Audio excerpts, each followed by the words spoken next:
The Philippines, an archipelago of over 7,000 islands, stretches like a string of emerald jewels across the western Pacific. Its islands, large and small, are scattered over vast blue waters, each with its own unique culture, history, and natural beauty. From the bustling cities of Luzon to the remote fishing villages of Mindanao, the nation's identity is shaped by the sea that surrounds it. The country sits at the crossroads of Asia's busiest sea lanes, where thousands of ships pass daily, carrying goods, energy, and people between continents. These waters are not just highways for commerce, they are lifelines for economies across the globe. Its strategic location makes the Philippines a vital hub for global trade and a coveted prize for world powers seeking influence in the region. The archipelago's ports and harbors connect east and west, north and south, making it a gateway for international exchange. The South China Sea, rich in oil, gas, and fish, has become a focal point of intense international competition. Beneath its surface lie resources that could fuel economies for generations, while above, fishermen and oil rigs compete for access. The Philippines is now asserting its maritime rights, standing up to China's sweeping claims and defending its sovereignty. Patrol boats and Coast Guard ships are on constant watch, determined to protect the nation's interests. This standoff has global implications, threatening the stability of international commerce and security. Any disruption here could send shockwaves through supply chains, affecting markets and livelihoods far beyond Asia. Naval ships from around the world now patrol these contested waters, signaling both support for allies and deterrence against aggression. Joint exercises and multinational patrols underscore the seriousness of the situation. The Philippines, once overlooked militarily, is now a frontline state in a high-stakes geopolitical contest. Its coastlines are monitored by radar, its soldiers vigilant, and its leaders engaged in constant strategy sessions. The decisions made by its leaders are shaping not only the future of Asia, but also testing the rules that govern the world's oceans. Every policy, every negotiation, carries weight on the international stage. The quiet seas, once a symbol of peace and abundance, have become a stage for a global drama, where the outcome remains uncertain and the stakes could not be higher. The world is watching closely as the Philippines navigates this rising tide. Its choices and resilience will echo far beyond its shores, shaping the destiny of nations and the future of the seas. The South China Sea is one of the world's most contested waters. Multiple countries claim parts of it, but China's 9-dash line covers almost the entire sea. This claim, rejected by an international tribunal in 2016, overlaps with the Philippines' own maritime zones. Scarborough Shoal, a traditional Filipino fishing ground, is a flashpoint, seized by China in 2012 and now heavily patrolled. China's artificial islands and military bases have transformed the region's security landscape.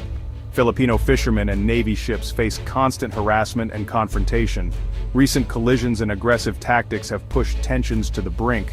The risk of conflict is real, as each incident could spiral out of control. The struggle here is about sovereignty, survival, and the balance of power in Asia. In response, the Philippines and its allies have ramped up military cooperation. Massive naval drills like Exercise Alon with Australia and Pacific Vanguard with the US and Japan send a clear message of unity. Warships and aircraft from multiple nations now train together near disputed waters, practicing joint defense and rapid response. These exercises are more than symbolic. They build real-world readiness for crisis. The sight of Allied navies in Philippine waters signals strong international support. The Philippines is no longer alone. It stands with a coalition ready to defend maritime order. These drills deter aggression and ensure allies can operate as a unified force. The message to Beijing is unmistakable. Provocation will meet coordinated resistance. The stakes for peace and stability have never been higher. America's helping hand, bolstering an ally. In a region marked by rising tensions and shifting alliances, the United States is stepping up its support for the Philippines, a key partner in Southeast Asia. This partnership is not just about military might, but about shared values, mutual trust, and a long history of cooperation. The U.S.-Philippines Defense Treaty, signed decades ago, is now more relevant than ever as both nations face new security challenges in the Indo-Pacific.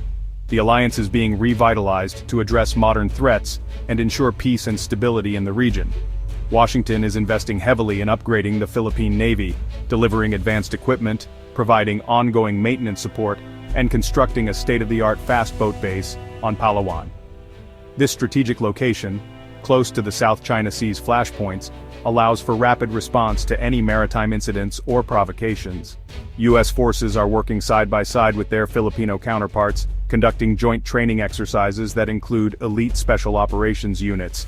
These drills are designed to prepare both militaries for real-world maritime threats, from piracy to territorial incursions, and to build seamless cooperation in high-pressure situations.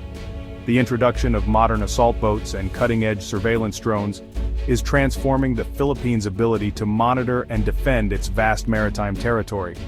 These new assets give Filipino forces a technological edge, improving their situational awareness and response times. The U.S. has made its position clear. Any armed attack on Philippine forces in the South China Sea will trigger the Mutual Defense Treaty.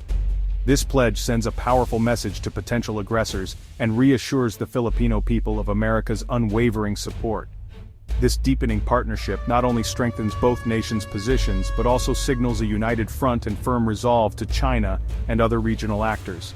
It demonstrates that the Philippines is not standing alone. By investing in the Philippines' defense, the U.S. is also reinforcing its own strategic foothold in Asia, ensuring that it can project power and maintain stability across the region for years to come. As a result, the cost of aggression is rising for Beijing.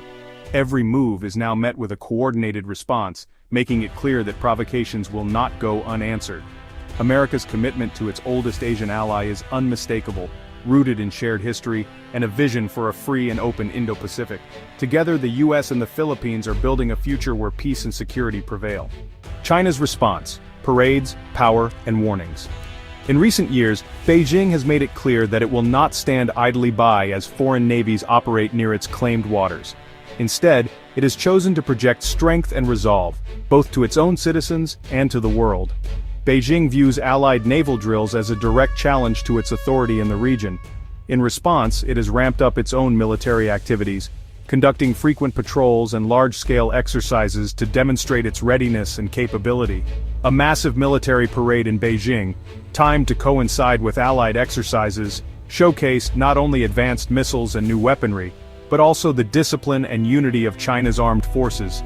The event was broadcast nationwide, reinforcing a message of national pride and military modernization. The DF-26 Guam killer missile, capable of striking U.S. bases thousands of kilometers away, was paraded as a stark warning. Its presence was a clear signal to Washington and its allies that China possesses the means to threaten key military installations in the Pacific. The attendance of Russian President Vladimir Putin and North Korean leader Kim Jong-un at the parade sent a powerful diplomatic message. Their presence underscored the emergence of a growing anti-Western bloc, united by shared interests and a desire to counterbalance U.S. influence in Asia. President Xi's speech was both a warning and a rallying cry. He declared that the world faces a choice between peace and confrontation, and made it clear that China's overwhelming military might would back its resolve. His words were aimed at both domestic and international audiences, emphasizing unity and strength. China's strategy is multifaceted, combining constant pressure at sea with grand displays of power on land. Through relentless patrols, military maneuvers, and high-profile parades, Beijing seeks to deter foreign intervention and assert its dominance in contested waters. The message is unmistakable. China's territorial claims are non-negotiable, and it stands ready to defend them by any means necessary. The military presence on disputed islands is a daily reminder of Beijing's determination. For the Philippines and its allies, the challenge is now to navigate a delicate balance between deterrence and escalation. Joint patrols and military cooperation are essential, but each move risks provoking a stronger response from Beijing. In these tense waters, the risk of miscalculation is ever present. A single incident could quickly spiral into a larger conflict, making restraint and clear communication more important than ever. The human cost fishermen in the firing line. For Filipino fishermen, the South China Sea dispute is a daily struggle for survival. Chinese Coast Guard ships routinely chase them from traditional fishing grounds, using intimidation and force. Livelihoods have been shattered, many return with empty nets and mounting debts. Coastal communities like Masinloc face economic decline and uncertainty. The militarization of fishing grounds has frayed the social fabric and driven young people away from the sea.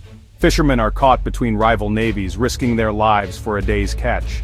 Their plight is a stark reminder of the real-world stakes, beyond maps and treaties. The right to live and work peacefully is under threat. Their struggle is a powerful call for justice and the rule of law. The future of the Flashpoint. What comes next? The region is a potential flashpoint for a wider conflict, with every incident risking escalation. China may push further, or the Philippines may assert its rights more forcefully. Both options are fraught with danger. Diplomacy remains essential, but progress is slow and uncertain. The 2016 tribunal ruling offers a legal path, but only if China complies. The choices made in Manila, Beijing, and Washington will shape Asia's future. The world is watching. Will law or power decide the fate of the South China Sea? The next chapter is unwritten, but its impact will be global.